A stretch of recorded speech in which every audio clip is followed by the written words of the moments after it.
आबिद शेर अली साहब, आप बताइए, आप सियासी आदमी हैं, ये जो कुछ हुआ यहाँ पे उसमें अली मीन गंडापुर के ऊपर रोशनी डाली है। चीफ मिनिस्टर केपी के वो 24 घंटे के लिए गायब रहे थे। ये दूसरा मौका है, एक दफ़ा 8 घंटे पहले भी गायब रहे थे और फिर असम्बली के अंदर ही नमूदार हुए थे। ये हुआ क्या, कहाँ थे और कैसे गायब हो गए? बहुत शुक्रिया मलिक साहब।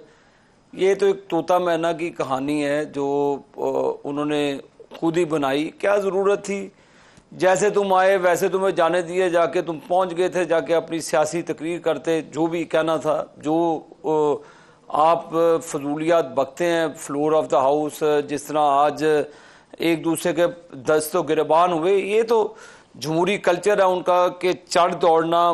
कोई मलिक साहब सीधी सी बात, अभी आप वज़ीर आज़म साहब का भी बयान सुना रहे थे। ये चाहते हैं कि चंद इनको लाशें मिल जाती जो अपना लाओ लश्कर लेकर आते हैं, जिसमें अफ़गान बाशिंदे भी शामिल हैं। आप जिस जगह जाते हैं, कहें जी जलसा वहाँ पे है, लोग वहाँ पे इकट्ठे हों, आप पूरे जाहो जलाल के साथ, अपने लश्कर के साथ, अपने दहशतगर्द अफ़गानी बाशिंदे अपनी पुलिस को मारने के लिए, अपनी एजेंसीज को मारने के लिए, अपने वतन को फतह करने के लिए आप अपने जहो जलाल दिखाते हैं। रियासती पैसे पर, रियासती मशीन पर आए।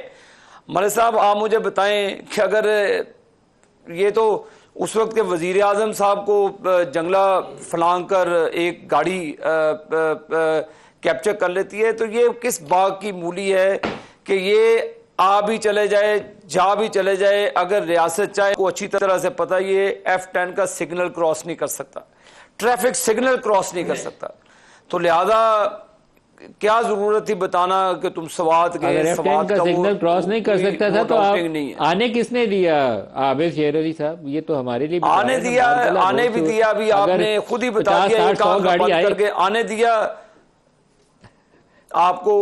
जो आपके जाहो जलाल के साथ, अपने रियासती मशीनरी के साथ आए, वो गाड़ियां तो वफाक के कब्जे में।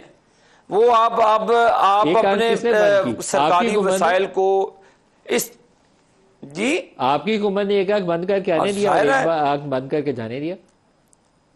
नहीं, वो मैं आपको, वो कौन सी चूंटी थी कि वो जो आई वो चलेगी, किसी को पता भी नहीं। वो कह रहा जी कि मैं मुझे डिस्ग्रेस तरीके से वो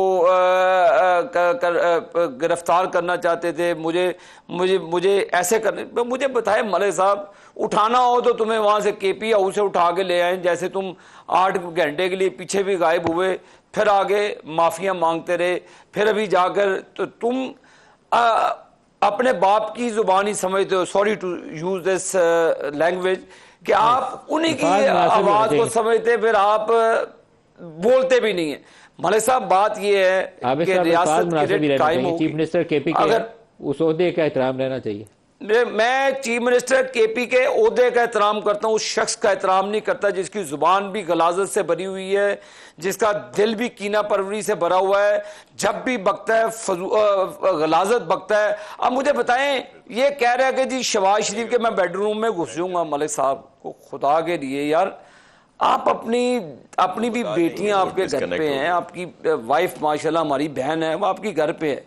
ये किस किस्म की लैंग्वेज यूज कर आप किसी के बेडरूम पे, तुम्हें कोई इधर सफाई करने के लिए ना गुजरने दे तो तू बेडरूम की बात कर रहा है? मलिक साहब, ये देखिए, ये कुछ चीजें होती हैं जो हदूद क्रॉस करके जाती हैं। तो ये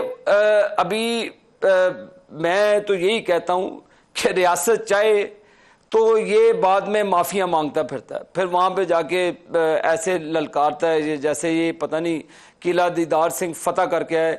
ये अभी इतनी स्टोरी सुना रहा था, वो ऊबर को फोन कर देता, कहता था मेरी जेब में पैसे नहीं है। मलिक साहब, कुछ सूबे का चीफ मिनिस्टर है यार, को खुदा का खौफ करें, झूठ बोले किसी तरीके से किसी को समझ आ जाए।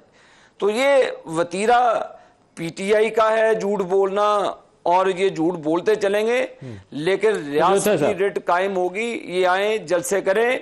मलिक साहब, मैं आखिरी मैं अली गंडापुर को ये कहना चाहता हूं, ये जैसे आए वैसे ही चले गए, मेहमान बनकर आए थे, मेहमानदारी की बात चले गए। और क्या करना है, इसको क्या कह सकते हैं, क्या कर लेना।